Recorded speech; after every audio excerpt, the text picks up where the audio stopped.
What happens when a world doesn't wait for you to be ready? And survival isn't a choice, but something you're forced to learn the hard way from the very beginning. Gothic 1 Remake brings back one of the most influential cult classic RPGs of all time, rebuilding its brutal fantasy world for a new generation while preserving the harsh identity that made the original so memorable.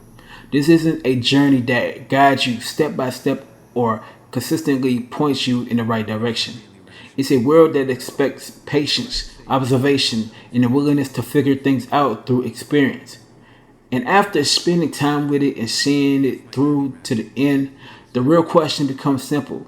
Does this remake successfully modernize a classic while keeping its soul intact, or does it still rely too heavily on old school design choices that don't fully hold up today? For that, let's break it down.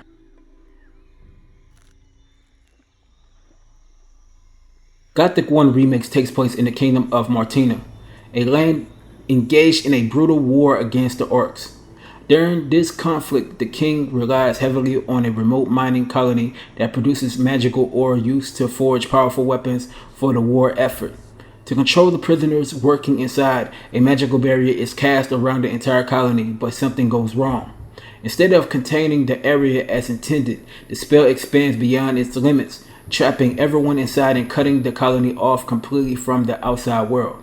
With no rescue and no escape, the colony descends into chaos. Prisoners take control and different factions emerge, each building their own system of survival, power, and control. What follows is a constant struggle between these groups, each of their own beliefs, methods, and ambitions. The journey begins from the perspective of a completely unknown prisoner. No status, no allies, no power, just someone dropped into a system where strength and influence decides everything. From there, every decision matters. Who is trusted, who is betrayed, and which faction is joined all shaped how the experience unfolds. What stood out throughout is how small and insignificant everything feels at first. Progression is not handed out. It has to be earned through time, effort, and survival.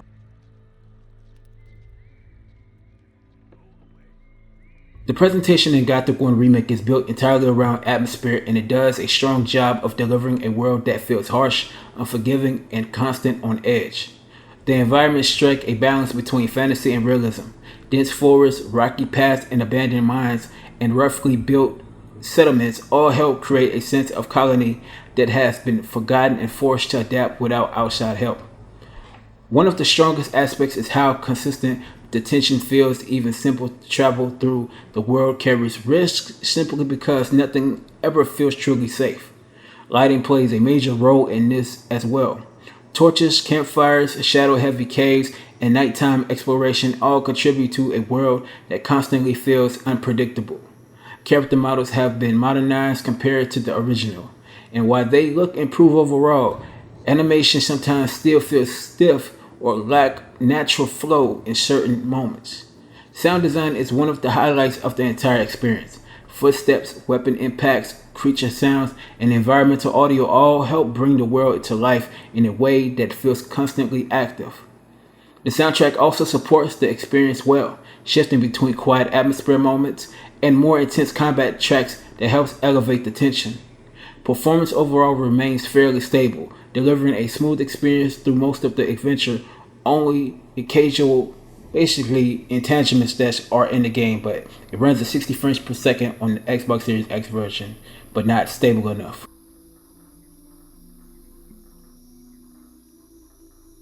The gameplay is where Gothic 1 Remake defines its identity most clearly, and it is also where the most noticeable design philosophy shifts can be felt. From the very beginning, it's clear that this is not a power fantasy, it's a struggle. The character starts off weak, combat skills are limited, and even basic enemies can be dangerous if approached carelessly. Combat feels deliberate and somewhat unforgiving early on, with a heavy emphasis on timing, positioning, and defensive play. However, over time, as training improves, the new skills are unlocked, the game gradually opens up. What once felt clunky begins to feel controlled. What once felt impossible becomes manageable. And that sense of progression is where the game really shines. Every improvement feels like it was earned. Every new ability changes how encounters are approached, and every victory carries real weight because of the effort required to get there. The world itself also plays a big role in this experience. NPCs follow daily routines, react to actions taken throughout the story, and respond in a way that makes the colony feel like a living system rather than a strategic environment. Factions add even more depth. The Old Camp, New Camp, and Swamp Brotherhood each offers different paths, different rewards, and different perspectives on how the colony functions. This creates strong replay value and makes each decision feel like it has real consequences. Magic and skill progression also provide additional layers of customization, allowing different approaches to how the world is tackled.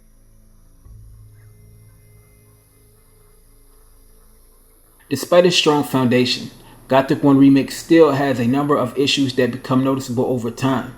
Technical bugs occasionally interrupt the experience, including visual glitches, NPC pattern issues, audio desync, and occasional interaction problems that can break immersion until a reload.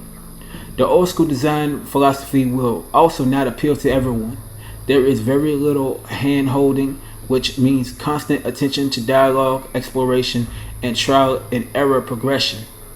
Early game progressions can also feel slow, with a significant amount of time required before the experience really opens up. Lockpicking in certain interaction systems can feel unnecessarily punitive, relying more on repetition than skill in some cases. Combat, while still improved, still has moments where animation and input response don't feel completely smooth, particularly in fast or chaotic encounters. Nice try, friend. Gothic 1 Remake manages to preserve the identity of a legendary RPG while bringing it to a more modern presentation. Its strongest elements are its atmosphere, world design, faction systems, and the slow but highly rewarding sense of progression that defines the entire experience. However, technical issues, occasional clunkiness, and unforgiving design choices prevent it from feeling fully accessible to everyone. In the end, it stands as a faithful and respectful reimagining of a classic that still requires patience and commitment to fully appreciate. I'm giving Gothic 1 Remake a 4 out of 5. And that wraps up the review. Thank you for watching. And for more gaming reviews and breakdowns, you're in the right place. If you enjoyed this video, drop a like, subscribe, and turn on your notifications for more gaming content here at the Gamer section.